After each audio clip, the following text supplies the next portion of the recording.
Պարոն Սաֆարյան, Բաքվից հայտարարություններ են հնչում, մասնավորապես անհետ կորածների մասով տեղեկությունների փոխանակման մեխանիզմի ստեղծման, Հայաստանի Հանրապետության եւ Ադրբեջանի Հանրապետության քաղաքացիների միջև այդ մեխանիզմի ստեղծման։ Արտաքին գործերի նախարարությունը այս մեխանիզմի մասով ինչ կարծիք ունի եւ արդյոք աշխատանքներ են տարվում այդ մեխանիզմը երկուստեք իրագործելու համար։ Այս հարցով խնդրում եմ դիմեք ԱԳՆ-ին պաշտոնապես գրավոր։ Պարոն Սաֆարյան, իսկ թրիփի այդ գործնական աշխատանքները, այսինքն երբ որ կսկսվի արդեն կոնկրետ երկաթուղու կառուցումը, կա ինչ-որ պատկերացում, երբ կմեկնարկեն աշխատանքները։ Ես հիմա դժվարանում եմ կոնկրետ ժամկետ նշել, բայց աշխատանքները անընդհատ իրականացվում են եւ դրա վերաբերյալ, այսինքն այն իրավական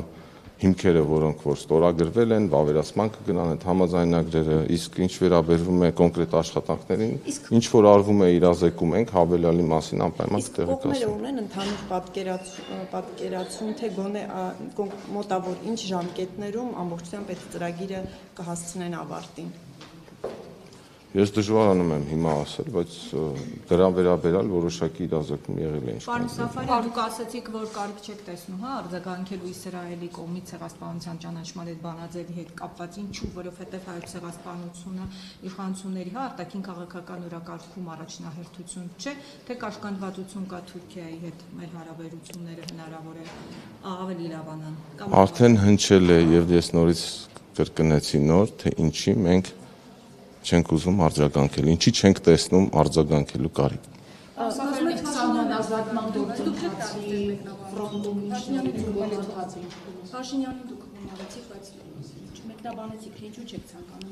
Ես վարչապետի հայտարարությունները չեմ մեկնաբանում եւ նույն միանշանակ կիսում եմ կարծիքը վարչապետի, այսինքն դա Հայաստանի պաշտոնական դիրքորոշումն է։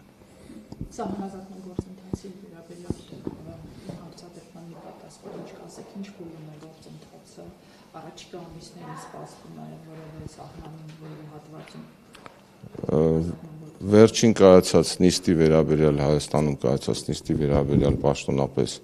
իրազեկվել է, եղել է հաղորդագրություն, եթե լինեն նոր զարգացումներ կտեղեկացնենք։ Պարոն Սաֆարյան, դուք բարբերաբար պաշտոնական պատվիրակության կազմում դիտում եք մոսկովյան այցերի ժամանակ։ Թրիփի հետ կապված այս հայտարարությունները, որ արվում է, բարձրացվում են նաև այդ հանդիպումների ժամանակ, նկատի ունեմ այդ տարբեր ձևաչափերով հանդիպումների ընթացքում իրենք բարձրացնում են իրենց մասնակցության հարցը։ Մենք ռուսական կողմի հետ թրիփի վերաբերյալ քննարկում չենք տանում։ Բայց իրենք բարձրացնում են հարցը, իրենք ինչ որ բացի այս հրապարակային հայտարարություններից, օրինակ խոսում են իրենց մասնակցության մասին, իրենց պատկերացումներից, ինչ որ այն ինչը հայտարարում են հրապարակային նկատմամբ նաև առանձին հանդիպումներում խոսում են այդ մասին։ Կրկին նշեմ, որ մեր երկկողմ օրակարգում ռուսական կողմի հետ այս բանի նման հարց չկա։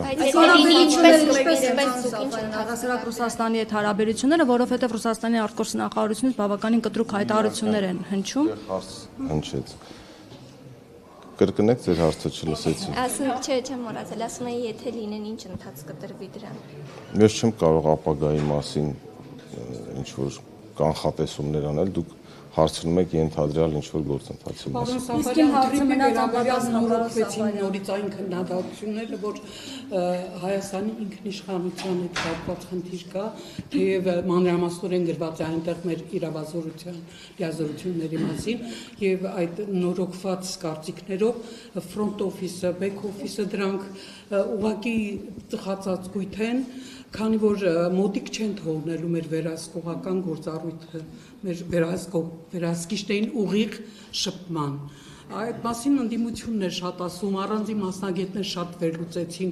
ինչ կարծիք եք այդ բեք օֆիս եւ ֆրոնտ օֆիս ձևաչափ հնարավորություն տալիս է վերահսկողությունը մեր իրացնելու։ Միանշանակ, այսինքն դու կարող եք կարդալ ընդհանրապես համաձայնագիրը, այսինքն եթե կարդացել եք, այնտեղ գործնականում այո տալիս է։ Ամբողջ հատվածը վերահսկվելու է Հայաստանի կողմից, այսինքն։ Հայաստանի իրավասության եւ իրավազորության եւ սուվերենության ներքո է։ Մենք վերստուգել կարողանալու ենք, մենք սահմանապատառայությունը իրացնել կարողանալու ենք։ Համակարգիչների միջոցով, թե անձինք է դա ստուգելու, ինչպես է լինելու։ Դրա ձևերը կմանրամասնվեն։ Մինչև հիմա չի մանրամասնվել, թե ինչպես է լինելու։ Ինչը։ Ստուգումը ինչպես է իրականացվելու։ Որովհետեւ Փաշինյանն ասում էր հիմա այն ժամանակները չեն, որ կպնեք հոտոտեք մարդկանց, պետք է ապարատներով ստուգում իրականացվի։ Այն իրականացվի, այսինքն թվայնացված ձևերով մենք հետաքրքրված ենք, որ դա պարզեցվի։ Հիմա դեռևս չկա հստակեցում այս առումով, ինչպես է վերահսկողություն իրականացվելու հայկական կողմի եւ ինչու չկա միջև հիմա, այսինքն տարաձայնություններ կան այս առումով դրա համար։ Ոչ, որովհետև այս կարգավորումները իրականացվում են ըստ ընթացող գործընթացի, այսինքն երբ որ կգանք այդ փուլին, դա կիրականացվի։